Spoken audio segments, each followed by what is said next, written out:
সোনা আমি চলে এসেছি সোনা। নিতাই তুমি চলে এসছো? আমাদেরকে কেউ আলাদা করতে পারবে না। ওরা আমাকে কেলিয়ে কি ভেবেছে আমি ভয় পেয়ে যাবো? আরে আমার নাম হলো নিতাই, নিতাই। আমি বড় কাউকে ভয় পাই না।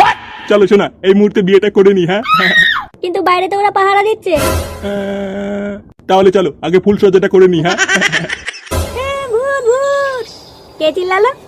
আওয়াজটা কেমন চেনা চেনা লাগছে। কে বাড়া? ঠাকুমার আওয়াজ মনে হলো। কি বলছি পাড়া? ঠাকুমার মতনই তো লাগলো। চল তো পাড়া গিয়ে দেখি। আমার বউর সাথে লটর পটর করছিস বাঞ্চোদ। দেখ খগেন তুই কিন্তু বড় আমাকে চিনিস না। নিতাই, নিতাই আমার না। মেরে বাড়া তো ছিনালি বের করে দেবো এক্ষুনি দেখবি। নিতাই আজ তোর গাড়ির রক্ত আমি চুষে খাবো। গাড়ির রক্ত চুষে খাবো মানে? এই নে। কি কামড়ে দিল, কামড়ে দিল।